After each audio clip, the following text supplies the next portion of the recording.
Bila shaka mtazamaji, hii ni Ngware. Kila siku ya Jumamosi baada ya taarifa zetu za West TV jioni tupo nawe kuzungumzia masuala mbalimbali, lakini tumechukua mkondo tofauti kidogo, nje ya siasa, ugatuzi na maendeleo. Japo haya tunayozungumzia kwa kiasi fulani yanahusu maendeleo, yanahusu ugatuzi vile vile, tukiwa basi tumeandaa haya moja kwa moja kutoka nyanjani katika chuo kikuu cha Kibabii. Kwa hivyo mandhari haya ni ya chuo kikuu cha Kibabii. Mgeni wetu Daktari Leonida Makila. Daktari Leonida Makila ni mtaalamu mpatanishi ambaye ameweza kuidhinishwa, na kando na hilo bila shaka ni mwenyekiti wa Education Board, bodi ya elimu katika kaunti ya Bungoma, na vile vile ni mhuduma wa kanisa. Vile vile anahusika sana na masuala ya counseling, utoaji ushauri na saha na kadhalika, akiwa ndiye mwenyekiti tawi la Bungoma Kenya Counseling Psychological Association, muungano ule. Kwa hivyo yunasi katika kipindi hiki tuna takriban dakika 20 kuweza kuhitimisha mazungumzo haya. Daktari, kabla tusonge zaidi, kuna hili swala la wazazi wakati huu wa Korona. Sasa mzazi anafaa jiweke vipi wakati huu wa Korona? Yuko pale na mahitaji mengi, yuko pale nyumbani na watoto wale wanafunzi ambao hawakwendi shuleni.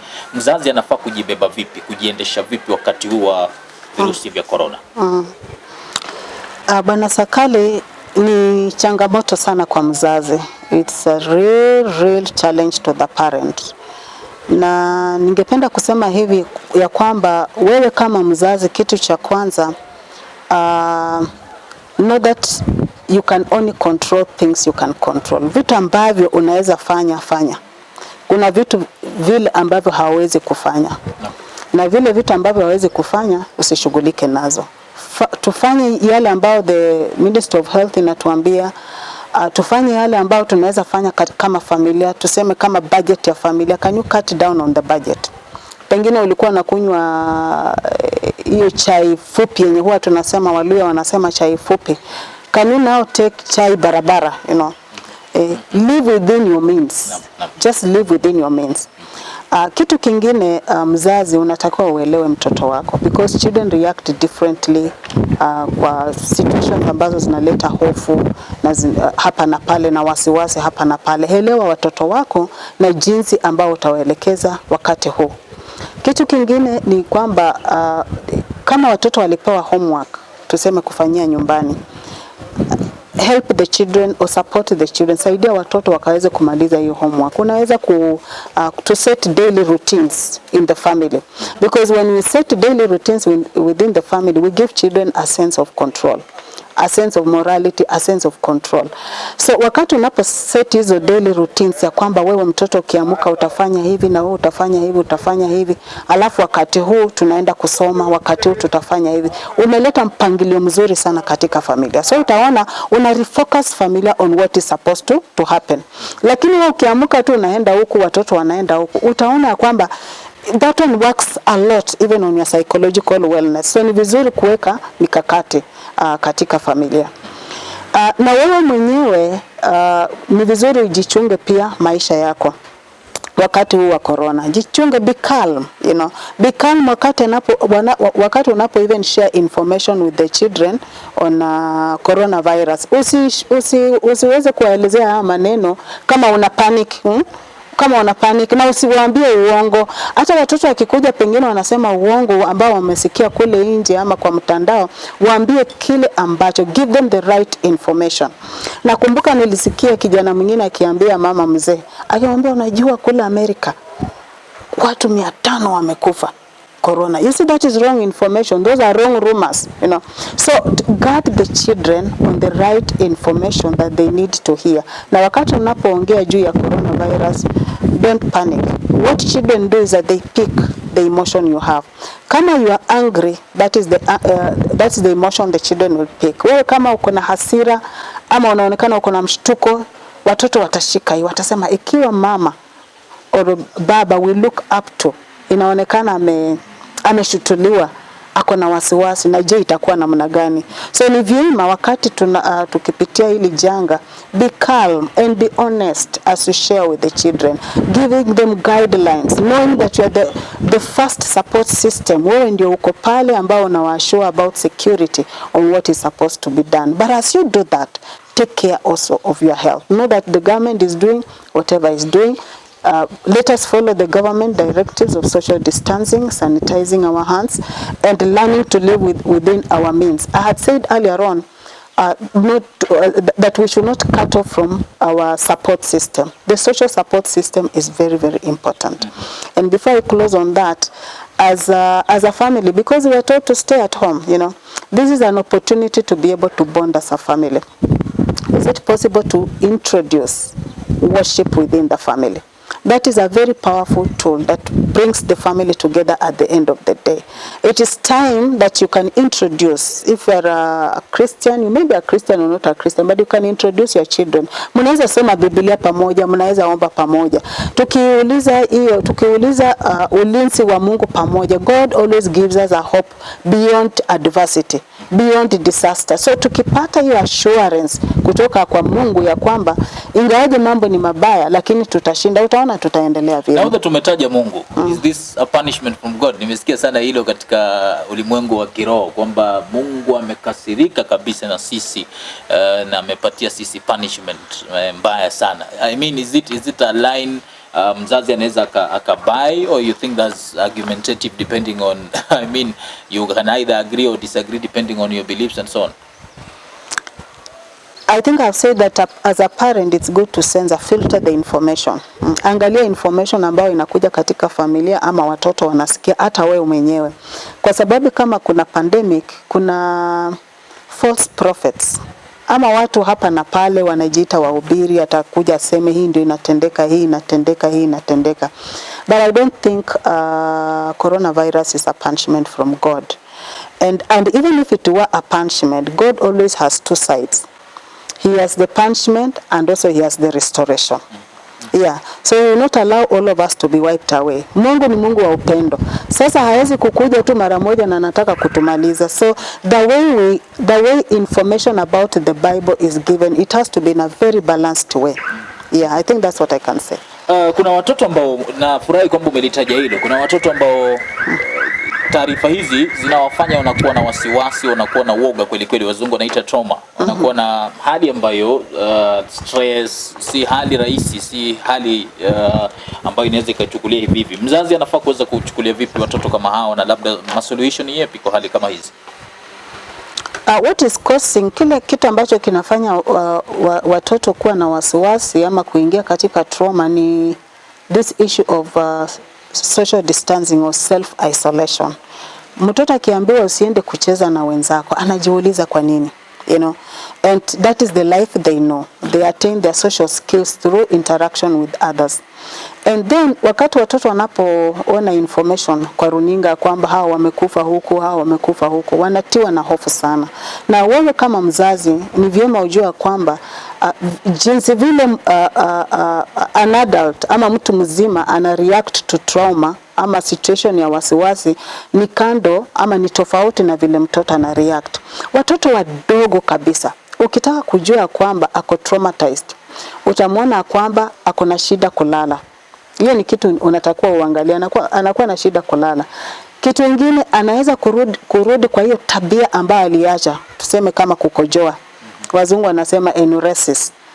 So ukiona mtoto aliacha kukojoa na anarudia, jua tu anxiety levels ziko juu ama ako na wasiwasi sana. Kitu kingine, utaona temper tantrums. Unaona pengine mko tu kwa sitting room, anachukua kikombe anarusha chini, ama anavuruta vitambaa, umepanga nyumba vizuri, anavuruta vitambaa anazifukuma huku na huku.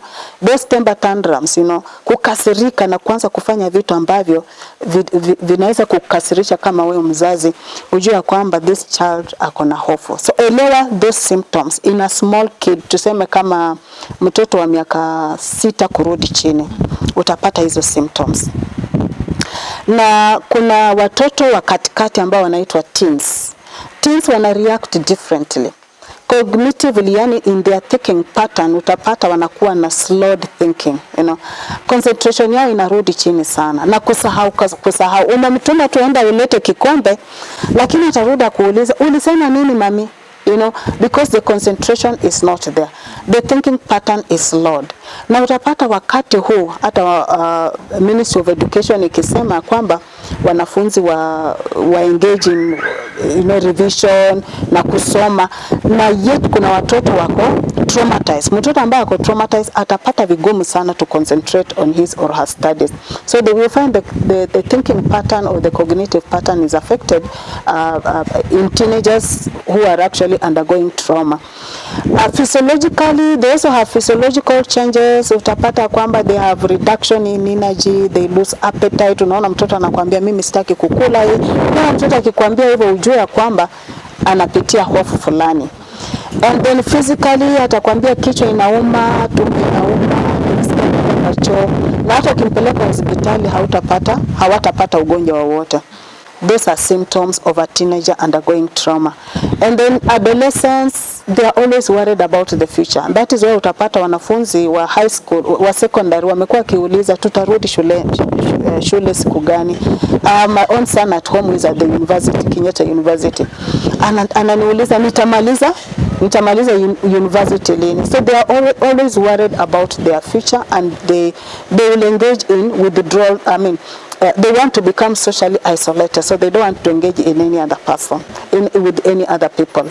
So how do you handle, ukishajua hizi symptoms, how do you handle children who are undergoing through trauma? Number one, listen. Kuwa pale na elewa mtoto na msikilize mtoto. Number two, saidia watoto kuongea. Let them express their feelings. Waongee mambo ambao wanatumia. At the end of the day, wakati mnapokutana kama familia, uliza mtoto siku ilikuwaje? Hii mambo ya corona unaonaje? Wacha waongee. Muulize ni nini kinaendelea ndani ya fikira zako. How are you responding to this? Wacha watoto wa express what they are going through, their fears na vitu ambavyo vinawaletea hofu. When children talk it out, it is part of healing. Kitu kingine, wewe kama mzazi, I have already said, do not act in panic, because you are the strongest support system. Wewe kuwa pale na utasaidia watoto, na baadaye watarealize if mom is not panicking, then we don't need to, because we are safe and secure in this home. So give that assurance and reassurance ya kwamba the situation is under control. So understanding children who are going through trauma is very important, because children, their support systems are not developed. Wacha tu niseme hii point. Their support systems are not developed. The way God has wired our brain, we have a part of our brain we call amygdala. The amygdala is linked to fear and anxiety, and it's the emotional part of us. In traumatic situation, inapenda overreact. Na overreact, huwa inakutana na another part of the brain, it's called the frontal cortex, which is the thinking man and the rational man. So the rational man will always calm. The frontal cortex will always calm the amygdala. Lakini utaona katika watoto ya kwamba the frontal cortex is not developed, it's still developing. Alafu trauma imeingia. So what is the child doing? Mtoto overreact to anxiety with a lot of fear na temper tantrums, kwa sababu the rational part ambayo anatakiwa mwambia hapana, things are under control, hii mambo itaisha, huyu hajafanya nini, hajakuwa. And that is why the parent has to be there, because the parent now is the one to calm down the child. And this work of calming down the child is always done by teachers in school. Sakali, it's always done by teachers. Wakati mtoto unapigana kule kwa ECD center, si mtoto mwalimu wako kule na nakalma watoto down. So because their frontal cortex is not developed. So wakati wa COVID tuko nyumbani, ni vyema wazazi wakuwe pale to be able to regulate or to help the children to regulate their emotions. Majukumu haya, kuna yale ambayo ni ya mzazi wa kiume, mzazi wa kike, pana tofauti yote, labda ukirejelea mtoto msichana, mtoto mvulana, ama majukumu haya ni ya wazazi wote wawili katika viwango sawa? It depends on the ages. Lakini kwanza acha niseme majukumu ya kulea mtoto ni ya both parents, ni ya baba na mama, kwa sababu mtoto anahitaji baba na mama at every stage of negotiation of development. Wakati wanapo negotiate the stages of development, kuna majukumu ama kuna roles ambazo baba natakiwa afanye na kuna roles ambazo mama natakiwa afanye. So hawa watu wawili wakihusiana ama wafanye kazi pamoja in parental raising of the children, you find they'll be able to produce a well adjusted child. Lakini tuseme baba akiondoka, tuseme kwa msichana wakati anaingia kwa stage ya kubale, msichana na bale na baba anaondoka hayuko pale, utaona huyu mtoto ana lack security. No wonder most of the children ambao the father has not been there, most of the girls ambapo the father has not been there, you'll find they fall to sexual malpractice. The first man ambaye anakuja kuapproach wanalala na huyo msichana. Lakini kama baba amekuwa na huyu msichana, the father gives a lot of security to this child.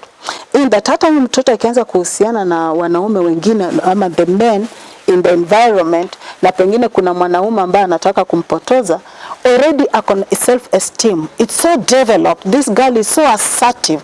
Anaweza kuangalia huyu mwanaume kwa sababu amezoea mwanaume mwingine katika nyumba, anaweza kumwangalia na kumwambia no.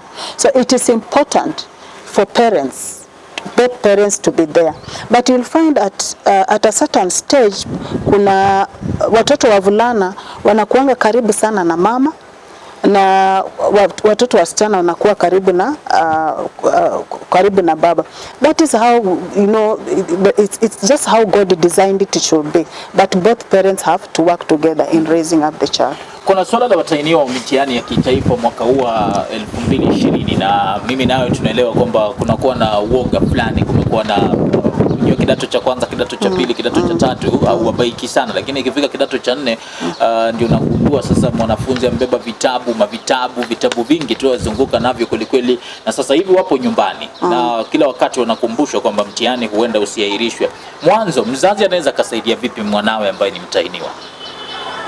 Mzazi just to ensure ya kwamba kama wanafunzi walipewa homework na wako nyumbani wanafanya hiyo homework. Mzazi aweze kupeana enable the child kufanya hiyo revision kwa kupeana taa usiku. Kuna wale hawana pengine stima, anaweza tafuta hii taa ya kusaidia mtoto akaweze kusoma.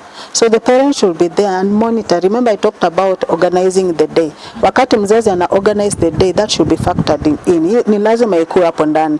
Anaambia mtoto, amkumbushe kila mara ya kwamba ujue hata kama hatuna internet, ujue kama hata hatusomi kama wengine, lakini mtihani itakuwa. Inaweza kuwa mwaka huu ama ikuwe mwaka kesho, lakini mtihani itakuwa. And preparing for an exam is very very important. So ni vizuri mzazi akuwe karibu na kukumbusha mtoto. Viwango vya elimu katika kaunti ya Bungoma viko vipi? Daktari Leonida.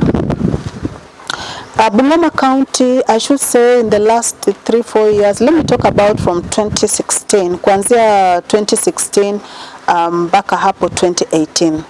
The education standards in Bungoma were bad. Ukiangalia our mean score ya 2015 ilikuwa mzuri sana, ilikuwa 5 point, lakini wakati tulikuja 2016 we dropped to 3.9. Alafu mwaka ambao ilifuata hatukufanya vizuri, hiyo 2017, 2018 hatukufanya vizuri. Lakini nataka kushukuru the stakeholders in Bungoma County ya kwamba when it came to 2019 mwaka jana tulijaribu tukaimprove sana. Our mean score, our mean grade ikakuwa C+ kwa KCSE, tulijaribu sana tukasonga juu. Ukiangalia the rating as per the county, tulijitahidi, Bungoma County tulijitahidi sana. At least we are in position 3 among the 4 counties, Vihiga, Kakamega, Busia, we are number 3. At least we tried. But my problem and our problem as the county education board and all the stakeholders within Bungoma is about the education standards in the primary section. We are not doing well. Tumeendelea kuenda chini na kurudi chini kabisa. Hatufanyi vizuri hasa. When it comes to transition, we have 100% transition. But when it comes to performance, we are not doing well at primary level. If at all we are moving from 2019 to 2020 with a mean mark of 230, that is very poor. This is not good. And so we are so much concerned about the education standards at primary level kwa sababu hatufanyi vizuri, lakini in KCSE we are trying. Unahisi ni sababu gani zinachangia hali hiyo katika shule za msingi? Sijui kama ni swala ambalo mmejaribu kulijadili katika nafasi yenu hii ya bodi ya elimu katika kaunti ya Bungoma, japo najua kuna vigezo vya kipi kimegatuliwa, kipi hakijagatuliwa, lakini is it something mmejaribu kuzungumzia? Yes.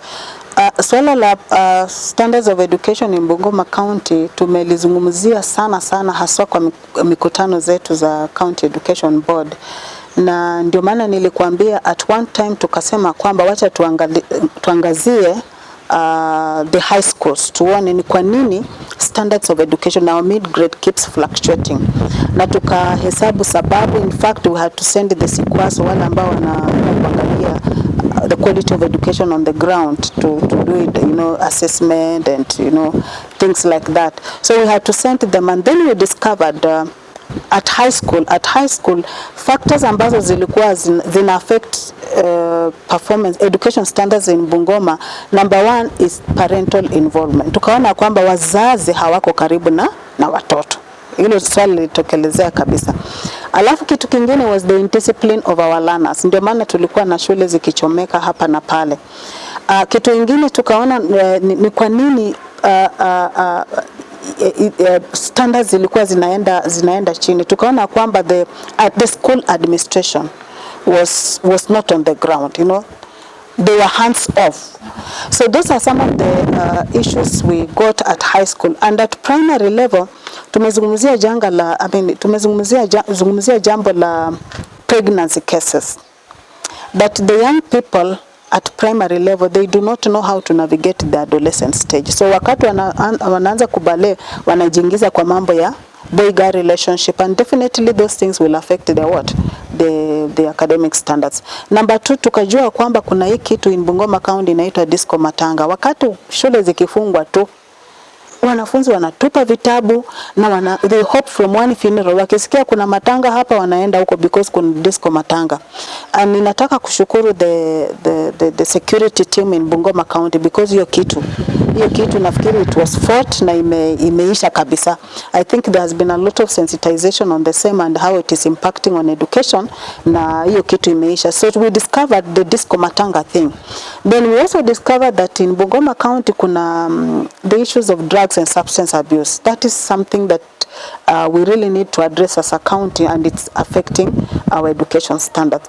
But the bottom line was about the parental involvement, especially the fathers. The fathers don't do any school visitations. The fathers are not there for academic days for the children. They have left the whole task to a mother who is already overloaded. Yeah, so those are some of the factors we found out, and there is something we are doing about it. I told you we have already trained the teachers, and maybe after COVID we are trusting God iishe. After COVID we want to move on and to talk to the parents. Najua masuala ni mengi kweli. Swala la CBC ni swala ambalo sitalizungumzia leo, lakini kulikuwa na swala la uhamishaji wa walimu kutoka maeneo yao ya nyumbani. Awali likipata pingamizi nyingi kweli. Nakumbuka wakati fulani baadhi ya wawakilishi wadi katika kaunti ya Bungoma kwa mfano wakiandamana hadi katika shule ya upili ya kitaifa ya Kamusinga. Na kukawa na mazungumzo mengi sana kuhusiana na ubora na vile uovu ama uduni ambao unakuja na mpango huu mzima almaarufu delocalization.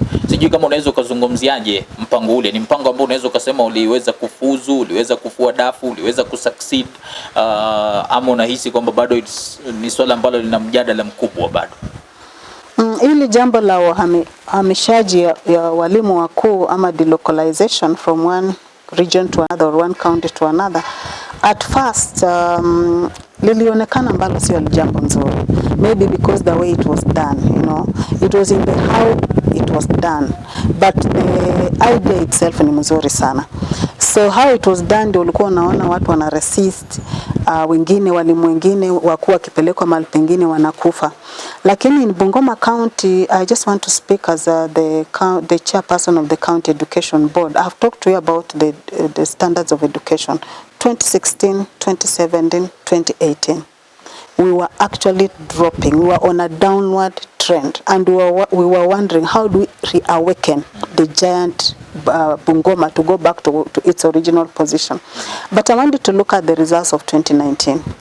This is after we had this reshuffling. We have new principals. Tuko na walimu wapya wamekuja Bungoma County, and they have put their feet down. Na wameweka wanafanya kazi katika hayo mashule, ndio tumeona the academic standards imeanza kupanda. So ingawaje ile jambo lilikuwa resisted na maybe the political wing na watu wengine, but baadaye nimeanza kuona kwamba people are appreciating. It's something really to appreciate. Why not get new blood and give them a challenge to work? Yeah. So for us in Bungoma County, or for me in Bungoma County, I think it's just a blessing, because we can see, I wish I had time to talk about a few schools that we can see a lot of improvement after the delocalization, but I think it's just important to know that it is a blessing. It's a blessing. Tumalize mazungumzo haya na swala la matokeo ya Korona, virusi vya Korona. Taarifa ambayo iliweza kutolewa ilikuwa kwamba miongoni mwa masuala mengine mengi, swala la vita na swala la wanandoa kuweza kuonekana kutofautiana zaidi vimeongezeka, na najua wewe labda vile vile umekumbana na hilo katika nafasi yako ya utoaji ushauri na saha na kadhalika. Inamaanisha nini? Inatueleza nini kuhusiana na taasisi ya ndoa? Inatuambia nini kuhusiana na hali ilivyo katika ndoa zetu? Na labda yule ambaye anapitia hali ngumu kama hiyo, labda wanapigana katika ndoa kutokana na kwamba wazazi wote ama wanandoa wote sasa hivi wanakaa pale nyumbani, iweje? Tufanyeje kuhusiana na hali hiyo? Yeah, I think it is important, ni vyema kujua kwamba tukizungumzia swala la ndoa ni Bwana Sakali, ni kwa vile watu hawaelewi ndoa ni nini. Na the reason, sababu ambapo tuko na mgogoro katika ndoa wakati huu ni kwa sababu hawa watu wawili hawajaishi pamoja. Walikuja tu pamoja kama bibi na bwana, na maisha yao imekuwa kila mtu anaishi kivyake. Maybe they only come together to be able to sire children and something like that. Lakini janga limetuweka pamoja, you know, because we must keep at home. So utaona kwamba hawa watu ni kama wanagundua hawakuwa wameelewana. They had no time to make friends, you know. They are not actually friends. Na tukizungumzia swala la ndoa, it's important for a husband and wife. Ni vyema bibi na bwana wawe marafiki. Hamwezi kuishi pamoja kama nyinyi ni sio marafiki. Tukiwa marafiki, haijalishi hata kama tumeishi nje ama kando ya mwingine kwa muda mrefu, wakati tunakuja pamoja tunakuwa na kama glue, we stick together. So I want to encourage, ningependa kutoa maoni yangu ya kwamba ni vyema tuwe marafiki. Bibi na bwana tuwe marafiki, tuhusiane, tuwe na uelewano, tuwe na kiasi. Pengine unajua wewe unataka mambo ifanywe the way you want, but it's always good to consider the opinion of another person. And so if we don't have that understanding, if we are not friends, if we can't tolerate one another, then it is not possible for that family to hold on. So during this COVID time, it's a time of understanding one another. It's a time of tolerance. It's a time of making friends. It's a time of relaxing our standards and telling each other, so what do we do so that this marriage can take? Nitampatia nafasi kutoa maneno yake ya mwisho katika swala ambalo mwenyewe ataweza kuchagua. Kumbuka mgeni wetu basi ni Daktari Leonida Makila. Mtazamaji, hatuna la ziada ila kusema shukran kwa kuandamana nasi. Daktari Leonida Makila, nilivyosema awali, ni mpatanishi kitaaluma ambaye ameweza kuidhinishwa, certified professional mediator. Kando na hilo ni mwenyekiti wa bodi ya elimu katika kaunti ya Bungoma. Bado namzungumzia Daktari Makila, na kando na hilo ni mwenyekiti wa Kenya Counseling Psychological Association tawi la Bungoma, na vile vile ni mhuduma kule Kimilili, masuala ya kiroho bila shaka katika maeneo haya. Kwa hivyo anatoa ushauri na kadhalika. Ni mwana elimu vile vile. Jinsi umeweza kuona sehemu kubwa ya mazungumzo haya imeweza kuhusu masuala ya elimu. Mtazamaji, sijui kama una lolote la mwisho tukimaliza mazungumzo haya, Daktari Leonida Makila.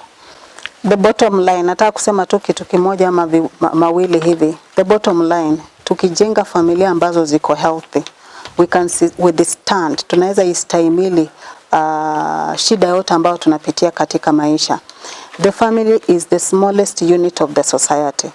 The family is the greatest buffer to stress. Wacha wakati huu, wakati tuko nyumbani, tuchukue muda ili kuweza kuhusiana vizuri, tukajenge very strong families. Out of the strong families we shall have leaders.